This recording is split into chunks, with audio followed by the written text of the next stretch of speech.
Good morning. Welcome to UUCC, the UU Church of Canandaigua.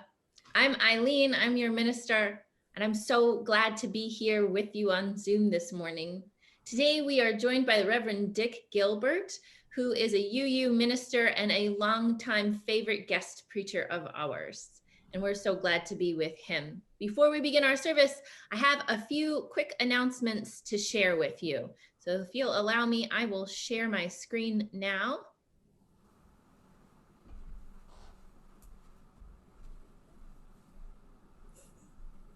The first announcement is that we are still looking for some virtual choir singers. If you are a singer, if you are interested in making some joyful noise, maybe you sing with our choir at Christmas time usually, or you just want to give it a try, you can reach out to Bill Mells. His email address is there on the screen, about being part of a virtual choir of our church members and our local UU churches. And that choir will be singing the Hallelujah Chorus, which we will then use in our Easter service. So reach out to Bill if you're interested in that, or if you want to hear more about how that's going to go. And then I've had a couple of brave volunteers offer to be part of this service in May, and I'm still looking for a few more elders. So if you consider yourself an elder, whatever your age is, even if you maybe don't consider yourself elderly, we'd love to hear from you. If you are a church founder or an elder or a leader in that way, or if you have learned a thing or two because of living for a few years, then we would like to hear those lessons. We've spent much of the last year hearing from our society that elders don't matter as much as the economy, that they don't matter as much as reopening society. And we think they do matter. We think that there is wisdom that comes over a lifetime. And if you have acquired some wisdom by living, then we would love to hear about it. So if you'd like to take part in this service, contact me. My email address is on the screen, or you could also call or text me. I would love to hear from you. And with that, let us take a deep breath in together. And let's now enter a space of worship.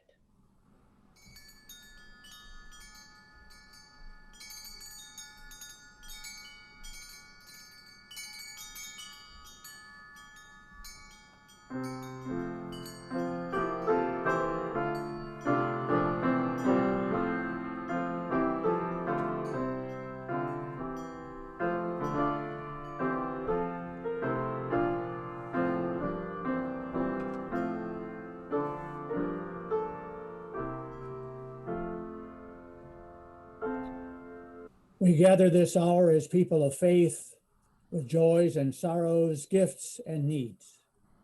We light this beacon of hope, sign of our quest for truth and meaning in celebration of the life we share together.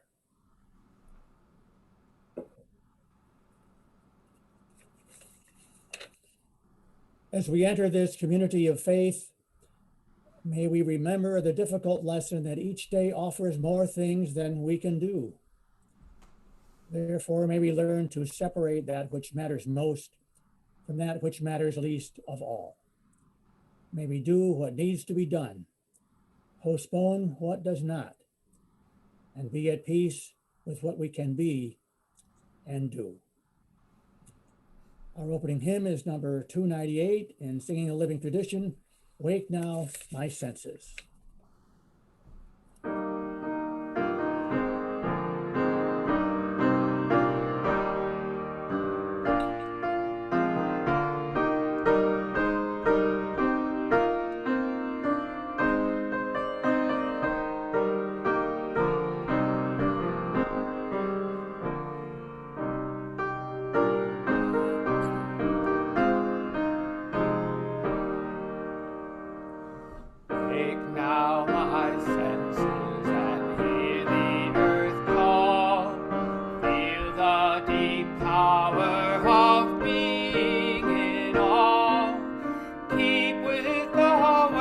Of creation.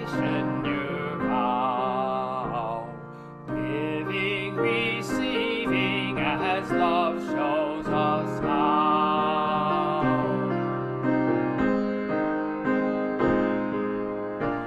Wake now, my reason, reach out to the new. Join with each pilgrim who quests for the true. Honor the beauty and wisdom of kind. Suffer thy limit and praise the sublime.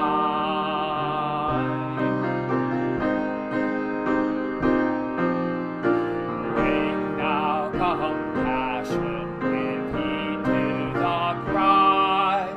Voices of suffering fill the wide sky. Take as your neighbor both stranger and friend, praying and striving their hardship to end.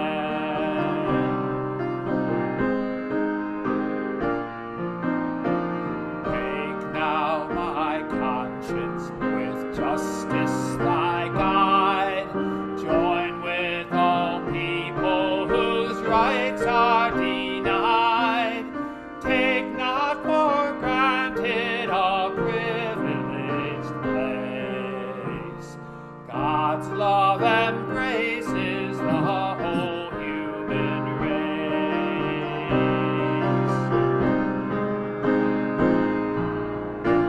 Wake now, my vision of ministry clear. Brighten my pathway with radiance here. Mingle my calling with all who will share. Work toward a planet transformed by our care.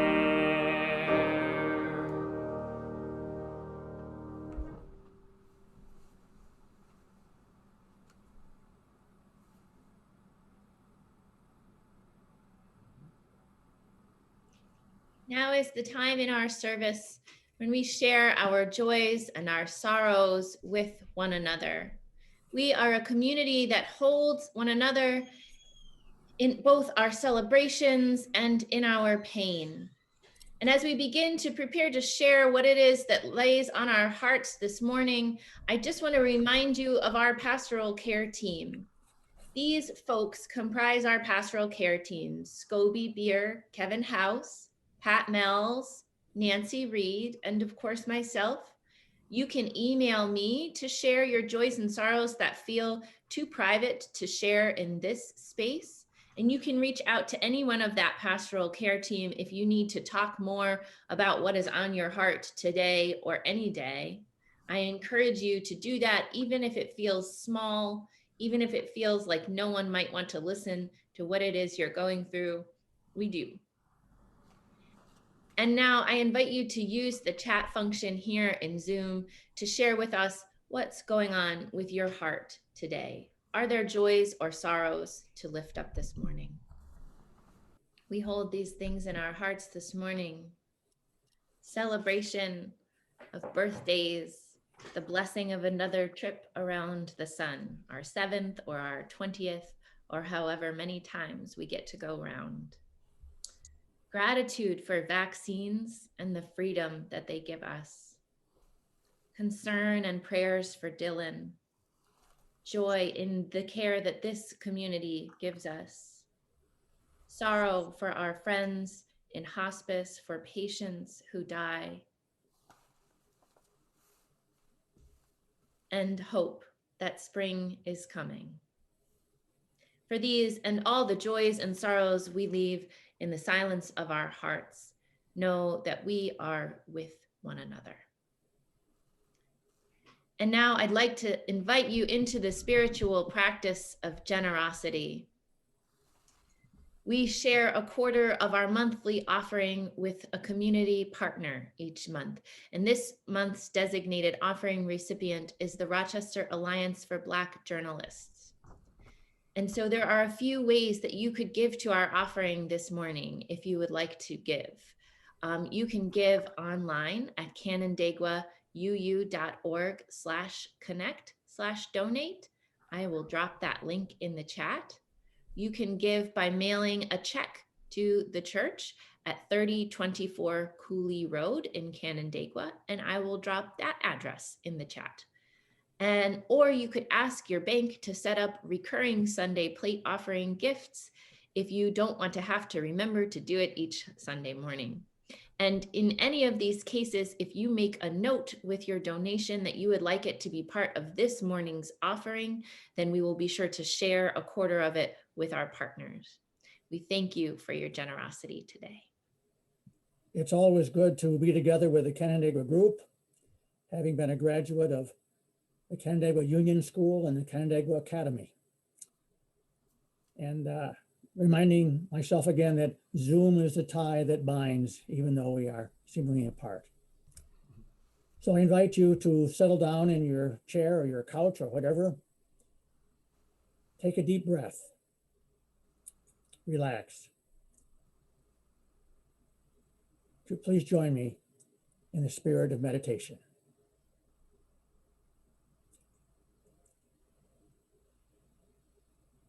There is something difficult about this particular time, in this particular climate, in this particular point of history. I feel it in myself. I sense it in those about me. I am just a little more impatient than usual. I am more often on edge.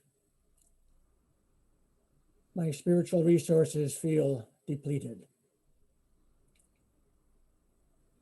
I have pandemic fever. Partly it is the weather. Partly it is an election aftermath. Partly it is nature that speaks back to us. Partly it is a pandemic that seems to have no end. We grow tired with the work we have to do and see no end to it. There are the tensions of an endless political mean season. Politicians pander. Citizens protest. People are angry. There is malaise in the land. What to do? Enjoy the spectacle of winter becoming spring. Read a good book. Plant some seeds. Dig a garden. Come to church, even if virtually. Remember, you can't save the world in a single day. Be a little more patient with one another. Pandemic fever too will pass away. Let us be silent together.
Spirit of life, come unto me.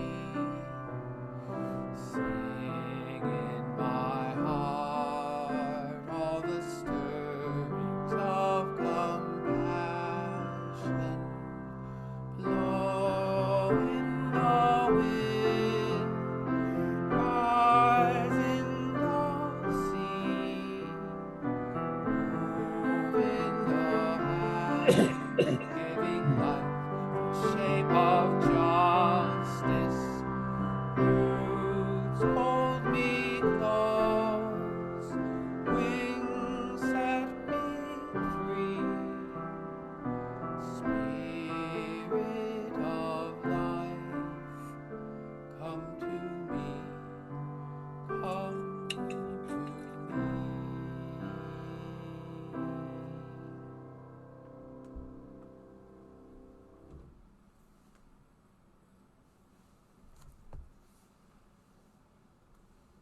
Where were you the afternoon of January 6th, 2021?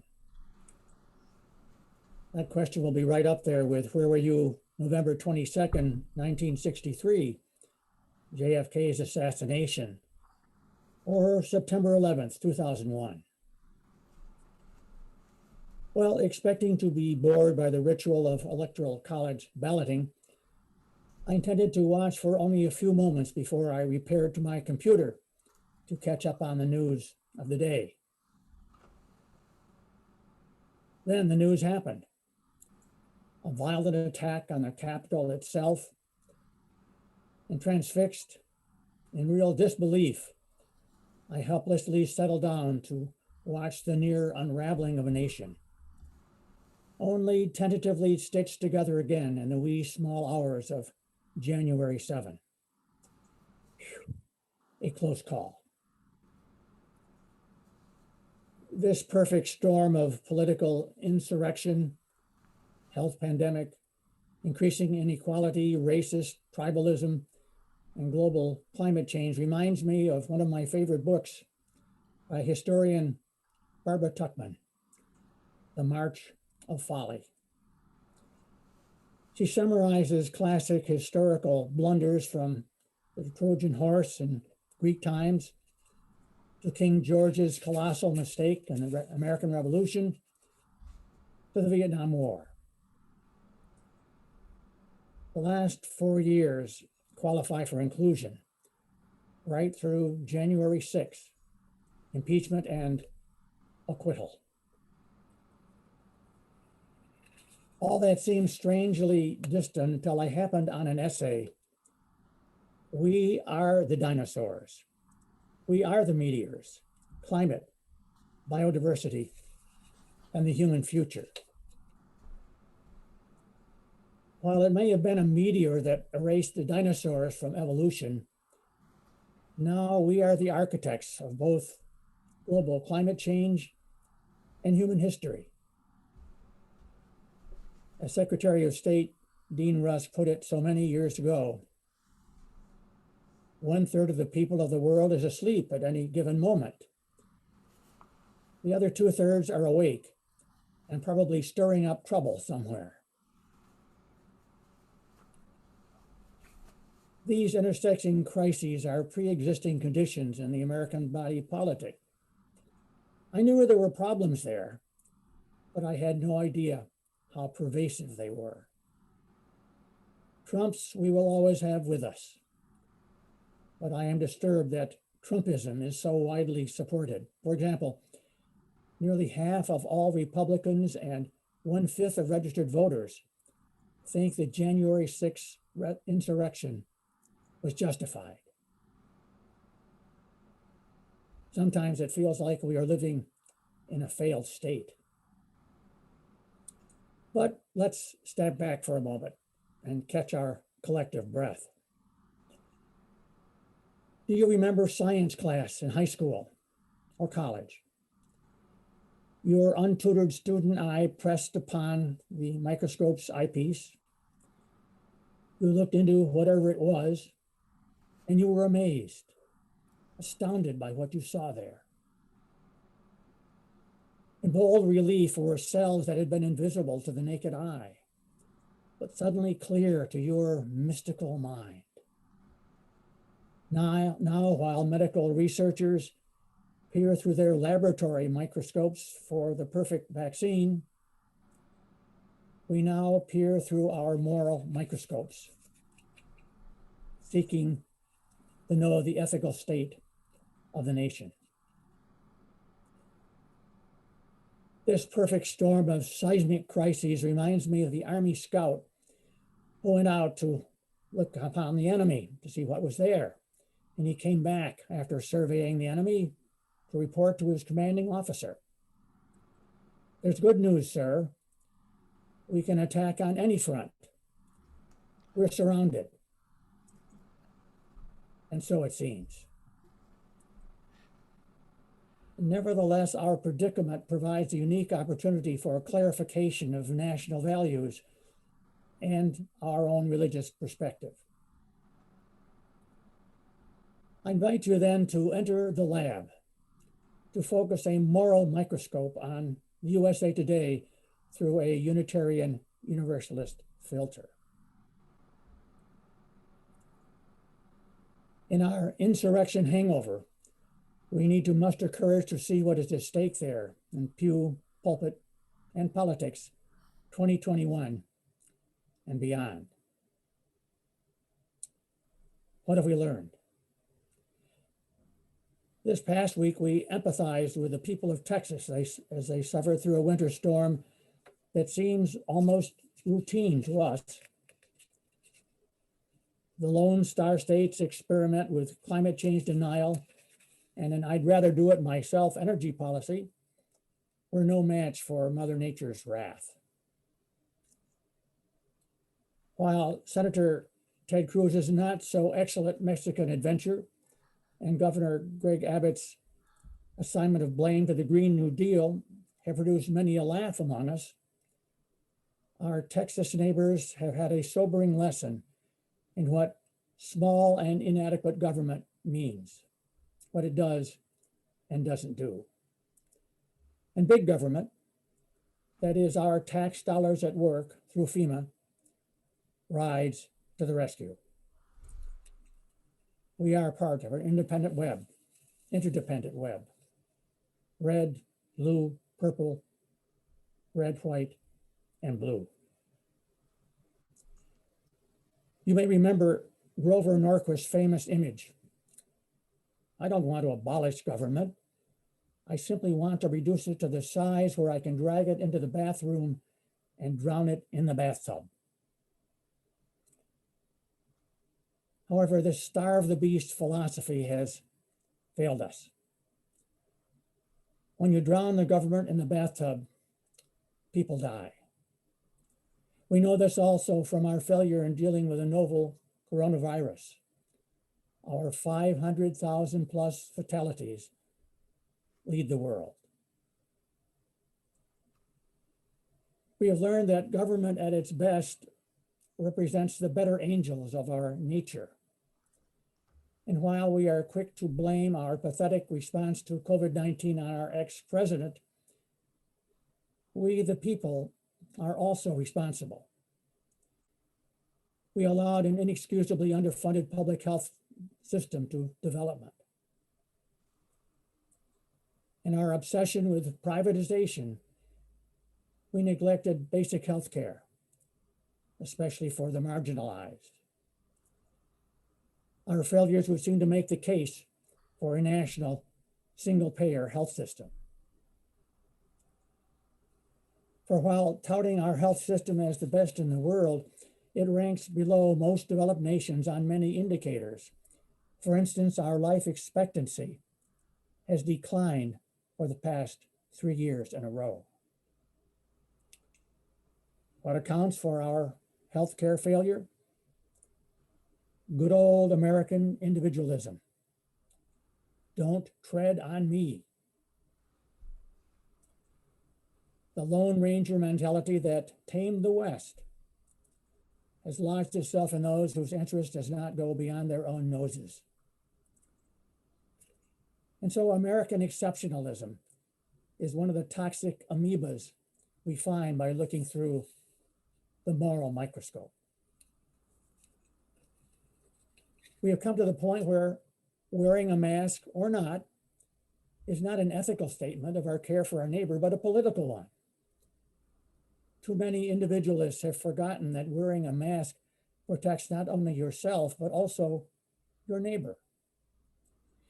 They see the requirement to wear a mask as a violation, a fundamental violation of freedom ordained by deity. I compare today's mask refusers with the greatest generation. The nuisance of wearing a mask compared with the wartime sacrifices of our elders. Whatever happened to the common good? Our U.S. Constitution's preamble begins with the words, "We the people," not "it's all about me." Peering through our moral microscope, we have learned that a normalization is just not enough. Our democracy needs far more than mere incremental change. It needs radical reform in race relations, in voting, dealing with global climate change, and much, much more. Restoring normalcy is not enough. The normal is riddled with injustice and danger. While all politicians seem to court the middle class, we hear virtually no voice on behalf of the poor. Most Americans are trying to walk up the down escalator, while the 1% have their hands on the controls. No less a prophet than Barack Obama warns that most of our political debate, and here I'm going to share a football image, I hope you can all move with it.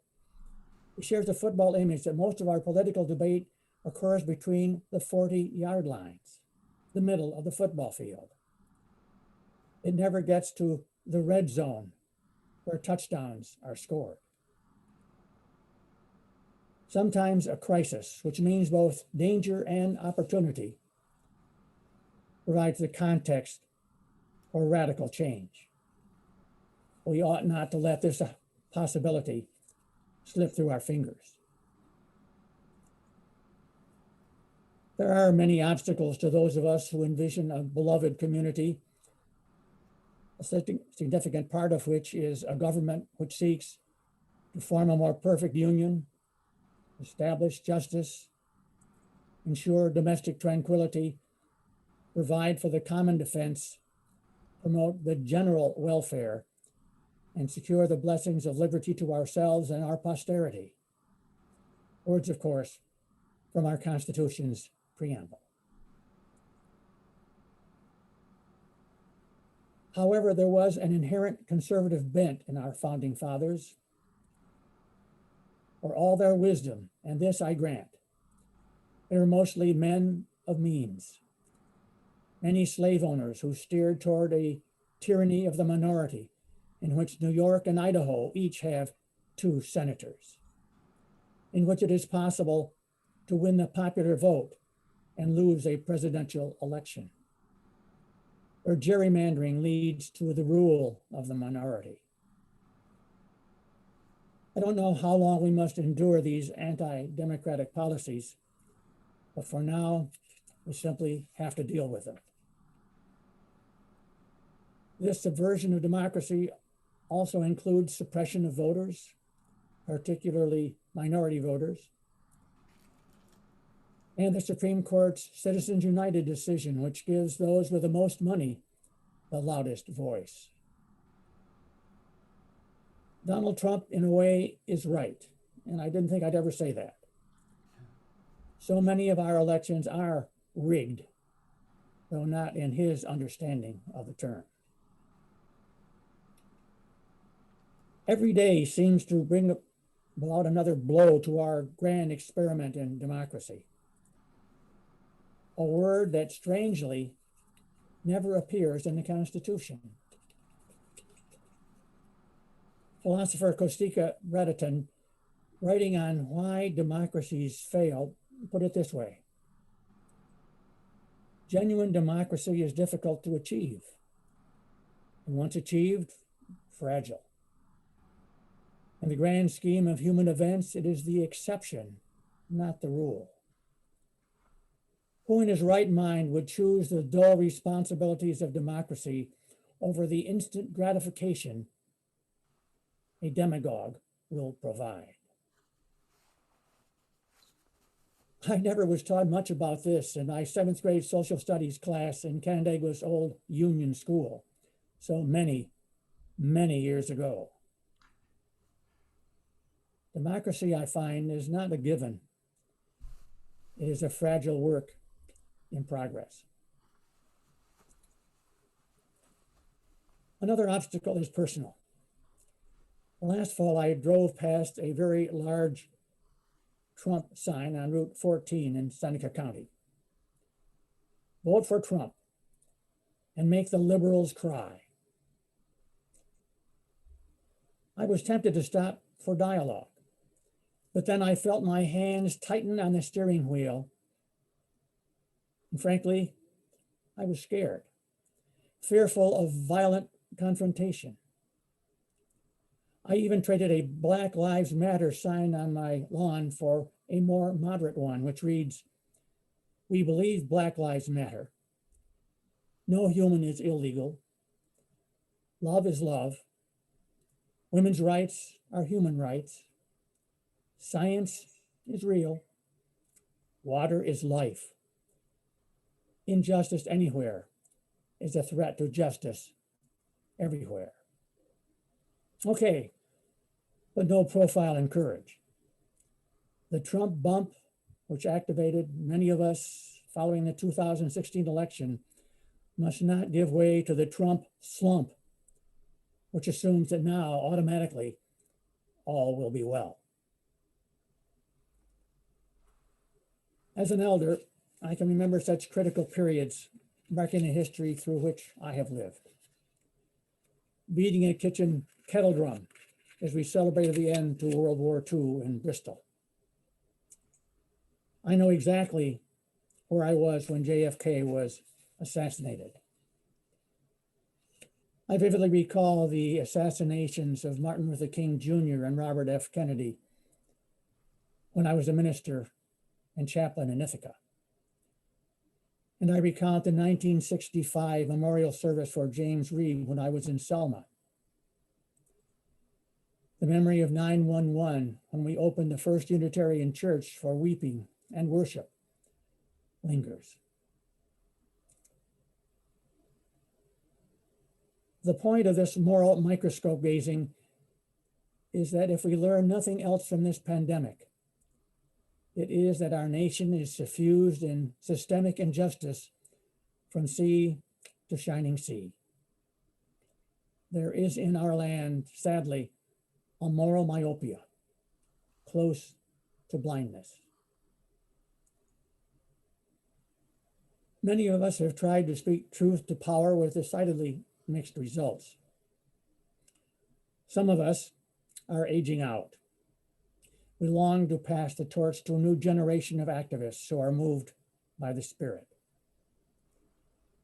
I live in the hope that others may gaze into that moral microscope and resolve to find not only a vaccine, but the moral courage to continue the struggle for justice. This afternoon, for example, Unitarian Universalists for a Just New York is launching on Zoom the Tie That Binds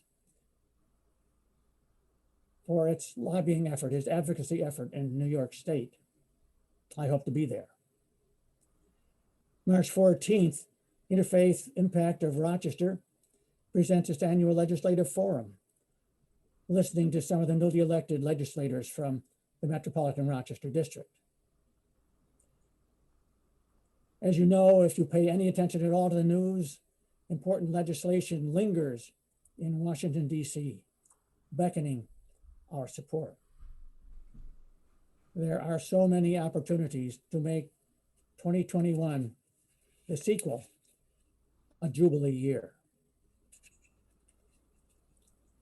But you may have heard the discouraging words of one poor soul who said, "If you want to hear the gods laugh, tell them your plans." Or perhaps you would prefer the words of the mystic Rumi, who challenges us. Start a huge, foolish project, like Noah. It sounds like a formidable task, and it is. To change society into some version of the beloved community will involve, first of all, and perhaps most important of all, a change in us. We will have to become the moral microscope gazers who will then march out of the lab to become change makers. As our Unitarian Universalist prophet James Luther Adams said, the church is a spiritual center with a civic circumference. I think of one of my favorite cartoons. A man is standing before the directory of the Institute of Philosophy staring at the labyrinth of corridors. Substituted for the usual "you are here" are the words, "Why are you here?" It is a good question. Why are we here? Why am I here? I, for one, am here to grow a soul, to love and to be loved, and to help repair a broken world. I believe that politics, the humdrum work of democracy, is a religious value, and that participating actively in that process is a spiritual discipline to which all of us are called again and again. I have just been called miraculously. And while voting is necessary, we've been through that now, it is not a sufficient condition for democracy to survive. Remember our fifth principle, which states it affirms and promotes the right of conscience and the use of the democratic process in our congregations and in society at large. This is our charge. I leave you with an image that seared itself into my mind and soul. It is the story of Judy W., a good friend and ministerial colleague who took advantage of Oregon's medical aid in dying legislation last September 28th at age 77. When her suffering from cancer became simply too painful to bear, she obtained a life-ending drug cocktail from her doctor. Then, in the presence of her family, she drank the potion and died peacefully in their embrace. What adds poignancy to the story, however, is this. She had so wanted to vote in last November's election, but knew she would not make it. During the morning of her last day of life, what did she do? She wrote letters to Pennsylvanians, urging them to vote. That afternoon, surrounded by her family, she died. Judy answered the question, "Why am I here?" May we answer as eloquently as did she. Amen.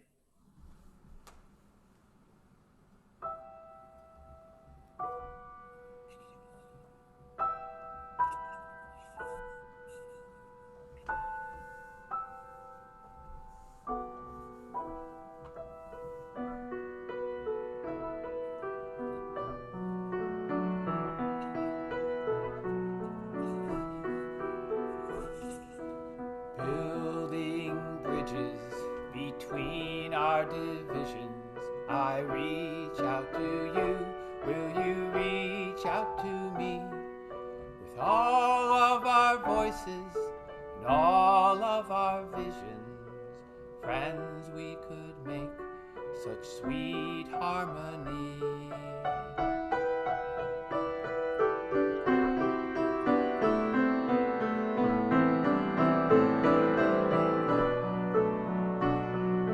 Building bridges between our divisions, I reach out to you.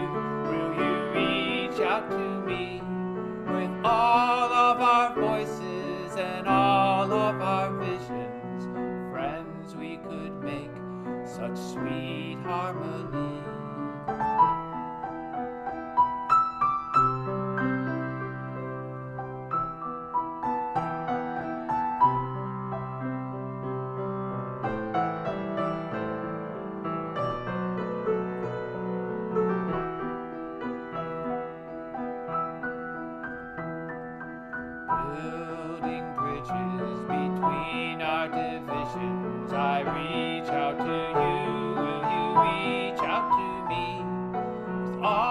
of our voices and all of our visions, friends, we could make such sweet harmony.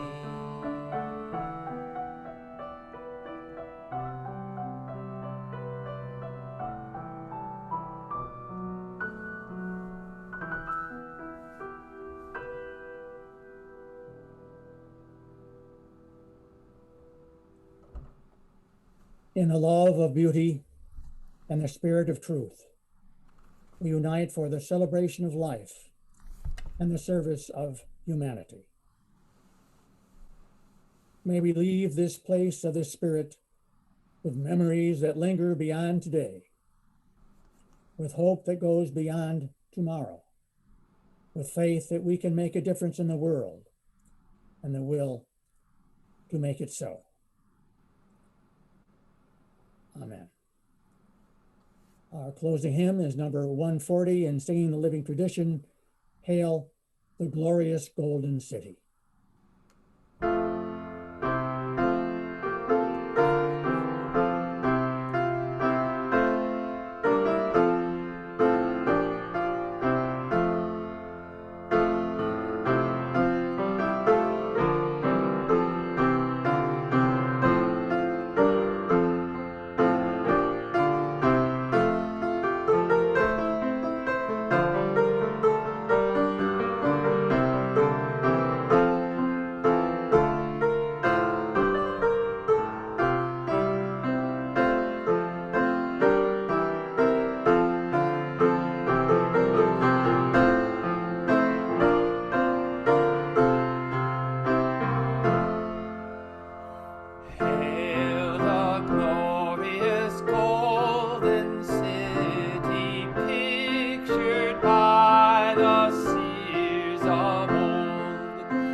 We extinguish this flame, but not the light of truth, the warmth of community, or the fire of commitment.